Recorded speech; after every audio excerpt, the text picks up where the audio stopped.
এই যে দেখেন কিছুদিন আগে আমাদের বর্তমান নেতা ডক্টর ইউনূস উনি সব রাজনৈতিক নেতৃবৃন্দদেরকে ডেকেছেন একটা ইস্যুকে কেন্দ্র করে।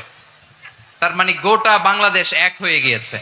আমরা সবাই উদ্বেলিত হয়েছে, উচ্ছ্বসিত হয়েছে, ঠিক কিনা বলেন?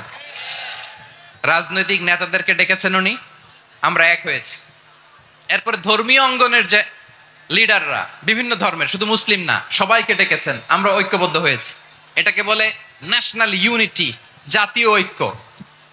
যে কোনো ধরনের কনস্পাইরেসি, ষড়যন্ত্র, আধিপত্যবাদ মোকাবেলায় জাতীয় ঐক্যের চেয়ে মোক্ষম হাতিয়ার আর নাই। আমাদের একটা প্রতিবেশী দেশ আছে, আমরা আমাদের দেশ নিয়ে যত ভাবি তারা তার চেয়ে বেশি ভাবে। কথা বুঝতেছেন না? আরো ভেঙে বলতে হবে। আমরা আমাদের দেশ নিয়ে যত উদ্বিগ্ন, এদের আরো টেনশন বেশি। বলেন, আমাদের দেশে শান্তি আছে না নাই? আমরা হিন্দু মুসলিমে কখনো দাঙ্গা লাগে? আসতে বলেন, কেন লাগে? ওদের পূজা পার্বণে আমাদের মাদ্রাসার ছেলেরা যে পাহারা দেয়, চিল্লায় বলেন ঠিক কিনা?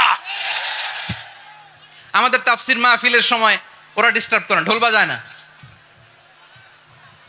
ওদের পূজা পার্বণের সময় আমাদের তাফসির মাহফিলের ডেট হলে আমরা চেঞ্জ করে দেই। সুবহানাল্লাহ! কি সাম্প্রদায়িক সম্প্রীতির রোল মডেল। আর ওই বাংলাদেশের ব্যাপারে তারা অনেক ডিস ইনফরমেশন ছড়াচ্ছিল।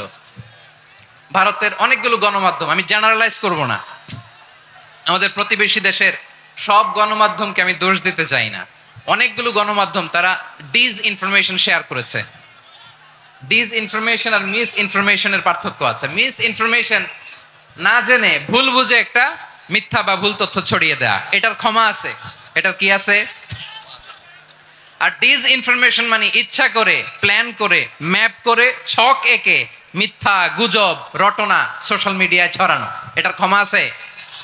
আওয়াজ করে বলেন, ক্ষমা আছে? ভারতের কিছু গণমাধ্যম তাই করেছে। আমরা ব্যথিত হয়েছি, আমাদের হৃদয়ে রক্তক্ষরণ হয়েছে। আমাদের প্রতিবেশী দেশকে বলতে চাই, আমাদের দেশ নিয়ে আপনাদের ভাবার দরকার নাই। নিজের চরকায় তেল দেন, নিজের দেশ নিয়ে ভাবেন।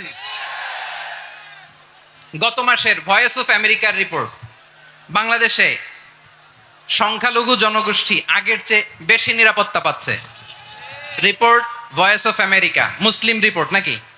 মুসলিম জরিপ, ভয়েস অফ আমেরিকা। কথা বুঝে নাই বোধহয়। ভয়েস অফ আমেরিকা কি আমাদের রিপোর্ট?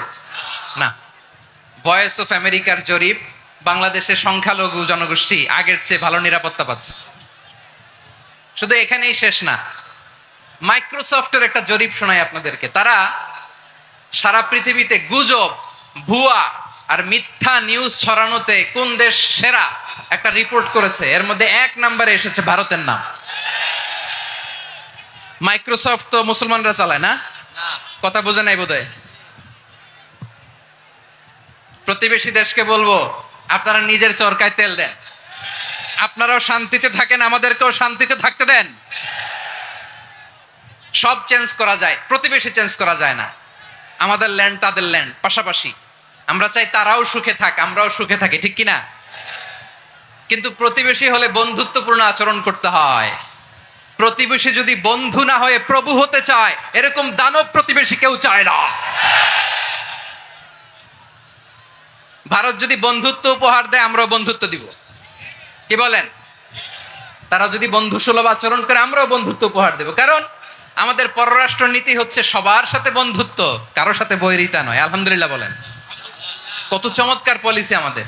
আমরা নির্বিবাদী, আমরা বাংলাদেশিরা শান্তিকামী, we are proud of that. এজন্য আমরা গর্ববোধ করি। আমাদের পররাষ্ট্র নীতি সবার সাথে বন্ধুত্ব, কারোর সাথে শত্রুতা নয়। তাই প্রতিবেশী দেশকে বলবো, আমার ভাইয়েরা, আপনারাও আমাদের ভাই, বন্ধুত্ব দিলে বন্ধুত্ব পাবেন। বন্ধুত্ব ইজ ওয়েলকাম, দাদাগিরি নয়। বন্ধুত্ব ওয়েলকাম, দাদাগিরি নয়, লাউড এন্ড ক্লিয়ার। ভারত যদি বন্ধুত্ব দেখায়, বন্ধুত্ব পাবে।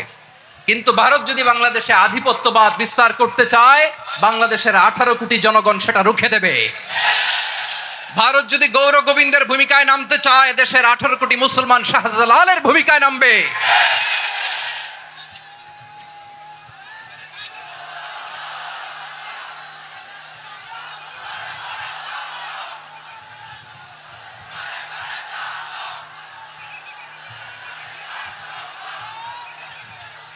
প্রিয় ভাইয়েরা, আমরা বন্ধুত্বে বিশ্বাসী, শত্রুতায় নই, ঠিক কিনা বলেন? আল্লাহ আমাদেরকে বোঝার তৌফিক দান করুক।